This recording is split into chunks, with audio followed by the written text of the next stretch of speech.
Hi there, and thanks for stopping by the porch. 3, 2, 1. We're going to talk about new homeowners, what I like to call dazed and phased. They're dazed and phased by hidden costs of home ownership. My name is Sylvia Four, and these are my pals and colleagues, Linda Hollington and Sherry Darmanine. And first, I want to do a shout out to our other pal and colleague, Kathy Spratt. Hey, Kathy.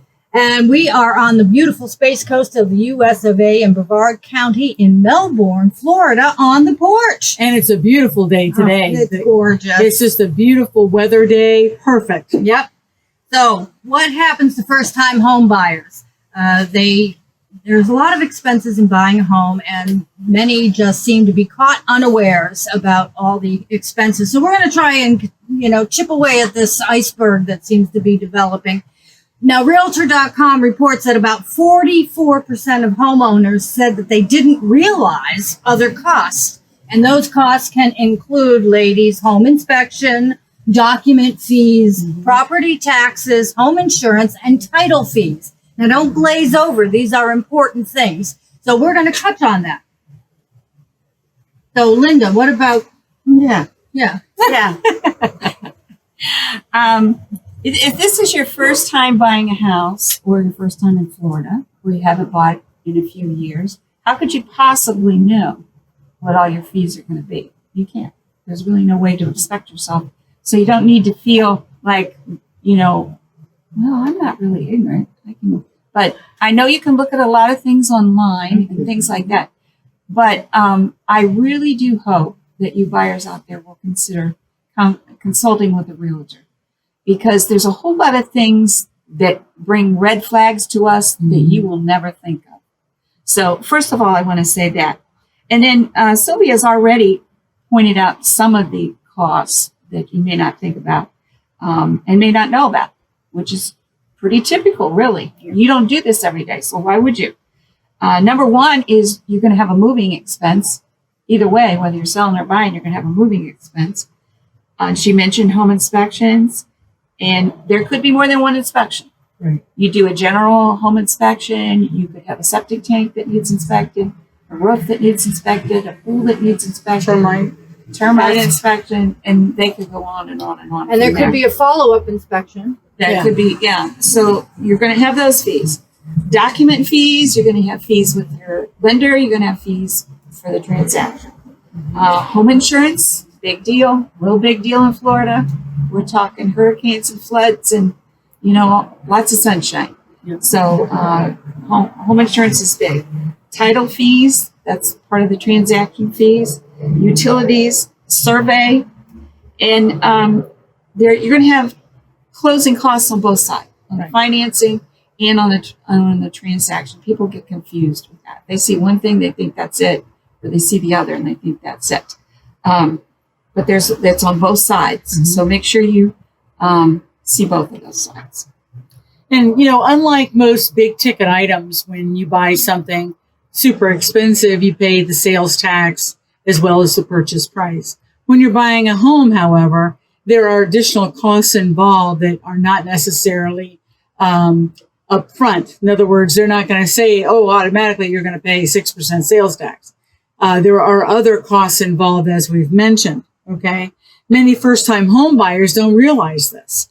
They don't realize the cost involved in buying a home. It is more than just the asking price. It is more than just the down payment.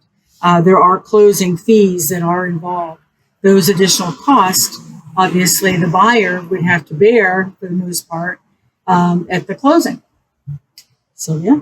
Oh, yeah. Well, homeowners have paid on average a little over $6,000 for closing costs on single-family homes in 2020. Mm-hmm. So the real estate, this is from a real estate data company called the Closing Corp, that average factors in appraisals and settlement, record fees, land surveys, title policies, and transfer taxes.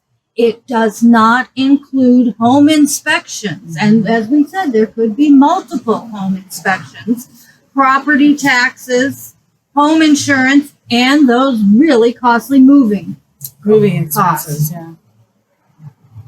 And while she talks about moving, there's so many movers and moving companies out there. Please do yourself a favor that if you're going to invest in a moving company, make sure you do the due diligence and look at them and make sure they're reputable, that they're licensed, they're insured.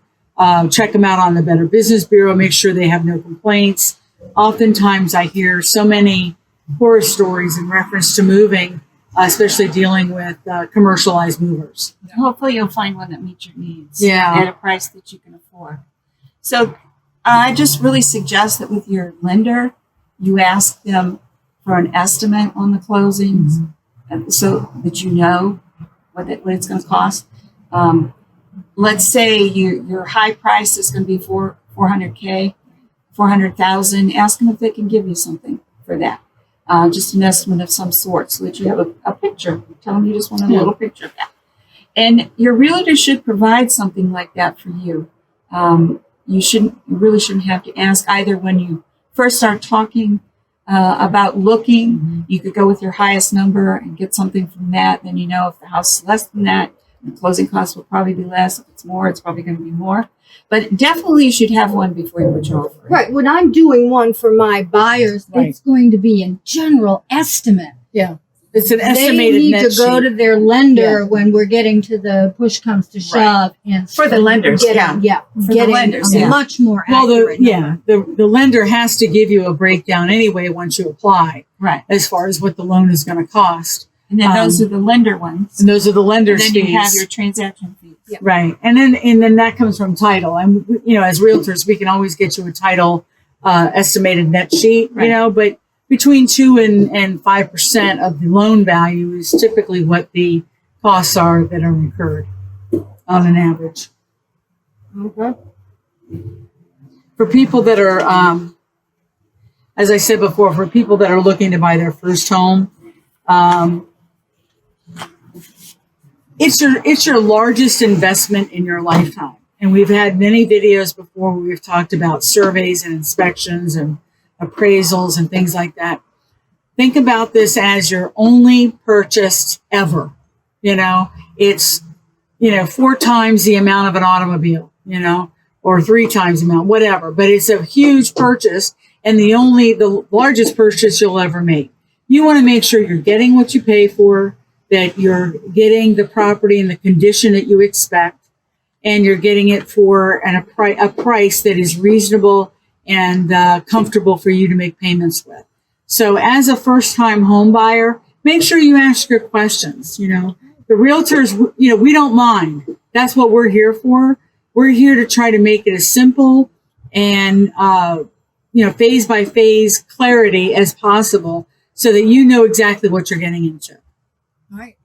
So, Fazed and Dazed, one other thing, Linda, because I know you have a market report for I us. do. Yeah. Not too excited about it. We're Yeah. pretty excited that we have got our new business cards for the porch 321, and you can read the back if you want.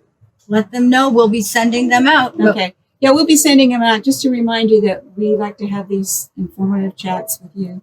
And we're on YouTube, The Porch 321, and Facebook is The Porch. And we want you to make sure you go on YouTube and please hit that subscribe button. Subscribe and like. And ask us questions, right? Yeah. Send You us can your always questions. send us an email or in chat or whatever.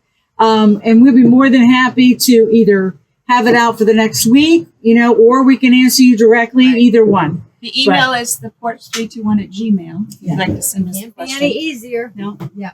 Now, Linda, you have a market Well, report. it's not too exciting. And we've come to the conclusion for most things that this is going to be a long haul here. We had active residential for Brevard County, Florida, 1,176. I think that's a little low than the last time I reported. It is. The average price is kind of hanging in there at 531, but the days on the market are going up. And I see people are having open houses. They're doing more to push the sales. Brokers So- open. Broken openers. So they're doing a lot more to get sales. So that means they're not flying off the shelves like they were. Your rentals are pretty much holding the same too. It's there's 282 and the rental price is around 2373 actually. So this is a long haul. I had a long talk with myself actually thinking about this. We're not in a recession. We haven't had two quarters of low numbers in our GDP, but in early 2020, our GDP went into the negative, along with the whole world. Yeah. And now we're digging our way out of it. If this is a big economy, it's going to take a while for it to get rolling again, because we can't go back and pick up what we lost there. Right. It's got to start like a slow train and build itself back It's up. not a switch you just turn on and it's off. gonna There's take a while. too many layers and levels involved, Yeah. and everybody's got to pull their own to get up that ladder. So But I checked it yesterday. It's still growing slowly, and it's such a huge economy, $22 trillion. yeah, And real estate is like 6 or 7% of that, I know. which is a good chunk. Sure But is. it's going to take a while for it to get rolling. And a lot of people are still asking the same question. Well, the price is going to be lower next year, and we're still going to have the same problem next year that we have now. Yep. And that is again because we cannot do this overnight. Right. It's going to take time to build this up. What I can tell you is that they are looking for a slight increase in mortgage rates next year.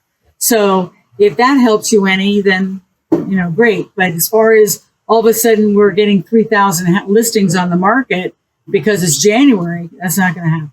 No, it's going to be a slow build. Yeah. And I don't think prices are going to come down drastically either. We're going to No. have more inventory a little bit, but I think prices are still, we've stabilized. We don't have that frenzy. Do we all agree on that? We don't have that bidding frenzy and craziness and no home inspections. And I think that mostly has gone by the wayside, but It's still a good it's still a buyer's seller's market. seller's It's still going, interest rates are going to be going up a little bit, not a significant amount, but they are. But I think we will see a little more inventory on the market.